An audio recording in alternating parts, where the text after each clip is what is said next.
তৃণমূল কংগ্রেস দায়িত্ব নিয়ে স্বাস্থ্য ব্যবস্থাকে ভেঙে দিয়েছে। মানে বর্তমান শাসক দল কোনো অর্থেই চায় না যে পশ্চিমবঙ্গের মানুষেরা সহজে সুলভে ঠিকভাবে চিকিৎসা পায়। আপনার নামটা বলুন। আমার নাম ডক্টর পুলস্ত আচার্য। সংগঠন আমি ওয়েস্ট বেঙ্গল জেলা ডক্টর ফ্রন্টের একজন কর্মী। আচ্ছা, পশ্চিমবঙ্গের স্বাস্থ্য ব্যবস্থাতে রাজনীতিকরণ হয়ে গিয়েছে, আমরা দেখতে পাচ্ছি যে স্বাস্থ্য ব্যবস্থা ভেঙে পড়েছে। কি বলবেন? আপনি স্টেজেও তাই বলছিলেন যে পশ্চিমবঙ্গের স্বাস্থ্য ব্যবস্থা কি অবস্থা, এবং কলেজ মানুষ ভূঁইয়ার কথা বলছিলেন, কি বলবেন আপনি এইসব? দেখুন, একটি বেশি কিছু বলার নেই। স্বাস্থ্য যে হাল জিজ্ঞেস করছেন তা বেহাল। কলেজে কলেজে ঘুরুন, মানে ছোটখাটো গ্রামীণ হাসপাতাল থেকে শুরু করে মেডিকেল কলেজ অব্দি দেওয়াল চক্রে ভরে গিয়েছে, এবং এই ব্যাপারে রোগী কল্যাণ সমিতি থেকে শুরু করে কলেজ কাউন্সিল বিভিন্ন জায়গায় কথা বলেও কোনো সুরাহা হয় না। এবং বেশিরভাগ ক্ষেত্রেই দেখা যায় যে আমাদের যারা বিভিন্ন অ্যাডমিনিস্ট্রেটিভ পোস্টে রয়েছে তারাও সরকারের দাবিদারি ছাড়া খুব একটা কিছু করতে পারছেন না, এবং করতে পারা সম্ভব নয়। মানে করতে গেলেই তাকে তুলে দেখা যাচ্ছে যে এই পাঠিয়ে দেওয়া হলো কোচবিহার, এই পাঠিয়ে দেওয়া হলো মুর্শিদাবাদ, এই রকম ব্যাপার হচ্ছে। কিন্তু সে যাই হোক, সে ব্যাপারটা হচ্ছে যে স্বাস্থ্য ব্যবস্থা হাল খুবই বেহাল। এবং রাজনৈতিক যে ব্যাপারটা বলছেন, রাজনীতি সব ক্ষেত্রে হয়, কোথায় হয়? একজন ছাত্র রাজনীতি করে, একজন শিক্ষক রাজনীতি করে। রাজনীতি সুস্থ রাজনীতি হবে স্বাভাবিক। জেএনইউতে যখন ইলেকশন হয় তখন কি তাদের স্যারেরা রাজনীতি করেন না? করেন। আমাদের স্যারেরাও করুন, স্যার ম্যাডামেরাও করুন, কিন্তু তাই বলে এটা অন্ধ স্থাপকতা, অন্ধ তাড়াতাড়ি হয়ে গেলে মানে তৃণমূল কংগ্রেস মানে রাজনীতি নোংরা রাজনীতিতে পরিণত করেছে মানে শিক্ষা ব্যবস্থাটাকে। একদমই তৃণমূল কংগ্রেস দায়িত্ব নিয়ে স্বাস্থ্য ব্যবস্থাকে ভেঙে দিয়েছে।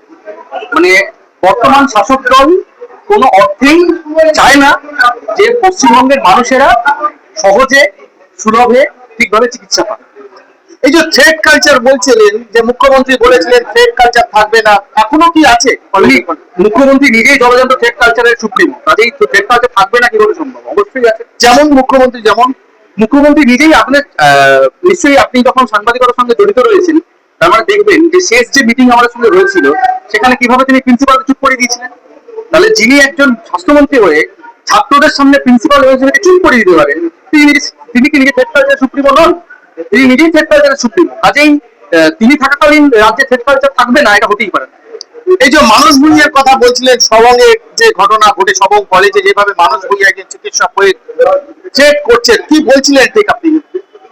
মানুষ ভূঁইয়া খুব দুঃখজনক ভাবে বলতে হয় যে উনিও একজন চিকিৎসক, ঠিক আছে, এবং মানে বর্তমানে বোধহয় ওনার মস্তিষ্ক বিকৃতি ঘটেছে।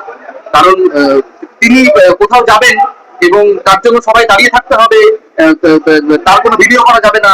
যাকে খুশি তিনি মঞ্চ থেকে বলবেন তোর বাড়ি কোথায়, তোকে দেখে নেবো। তাহলে আর কি, মানে এটা তো বোঝাই যাচ্ছে। মানে এখানে ব্যাপারটা চিকিৎসক এবং সাধারণ মানুষ এরকম বিভাজনের নয়, এখানে ব্যাপারটা হচ্ছে মনুষ্যত্বের। মানুষ, কেউ মানুষ কেউ মানুষ। যারা তৃণমূলের হয়ে চিকিৎসক বৃত্তি করছেন এবং তৃণমূল পন্থী যারা চিকিৎসক, তাদের অনেকেই তারা মনুষ্যত্ব বিকিয়ে দিয়ে করছে।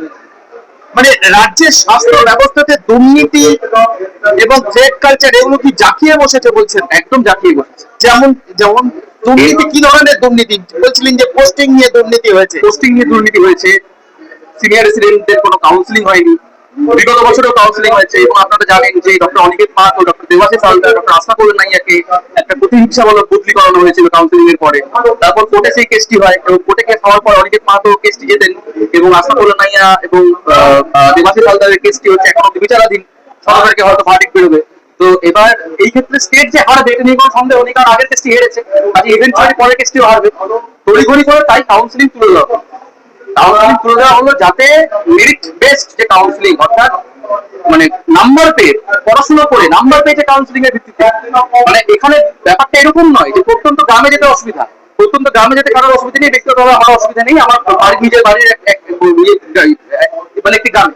কিন্তু সেইটি সমস্যা নয়, সমস্যা হচ্ছে যে কাউন্সিলিং করে আমি কোথায় নেব, কাউন্সিলিং করে আমি কোন হসপিটালটা নেব, কোন এসডিএসটা নেব, এইটা হচ্ছে ইম্পর্টেন্ট। কাউন্সিলিং হওয়া ইম্পর্টেন্ট।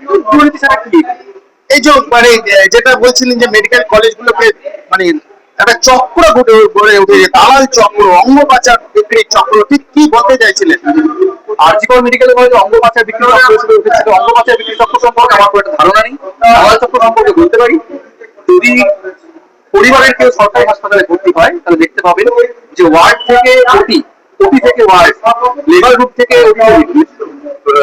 ওটি টেবিল থেকে মানে পাকু পোস্ট অ্যানেস্থেসিয়া রুম, ট্রলি বা হুইল চেয়ারের ব্যবস্থা করা হয়, সেগুলোতে ভেতরে ঢোকে টাকা পয়সা গ্রুপ ডি স্টাফরা নেয়। তার কারণটা কি? কারণ গ্রুপ ডি স্টাফরা স্থায়ী কর্মী, তাদের বেতন সমান, তারা ওইখান থেকে টাকাটা তোলার চেষ্টা করে, এবং তারা বেশিরভাগই নেতা মন্ত্রী কাউন্সিলর ধরে এখানেতে ঢুকেছে আর কি।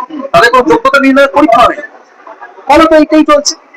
মানে এইটুকু এক কথায় বলবেন যে রাজ্যের স্বাস্থ্য ব্যবস্থা সেটা ভয়ঙ্কর পরিস্থিতি, ভয়ঙ্কর পরিস্থিতি, ভয়ঙ্কর পরিস্থিতি। ভয়ঙ্কর পরিস্থিতি। ওষুধপত্র যেগুলো বলা হয় ফ্রিতে পাওয়া যাচ্ছে, সেগুলো পাওয়া যায় না অনেক ক্ষেত্রে। আমরা মেদিনীপুরে দেখলাম, অরেল কাণ্ড দেখলাম, কিভাবে ব্যাচের পর ব্যাচ ফেলে দিতে হলো, ওষুধ ফেলে দিতে হলো, ভালো কোম্পানিকে ব্যান করতে হলো। এগুলোকে আগে করা যেত না, আগে করা যেত, করা যায়নি কারণ সদিচ্ছা ছিল না।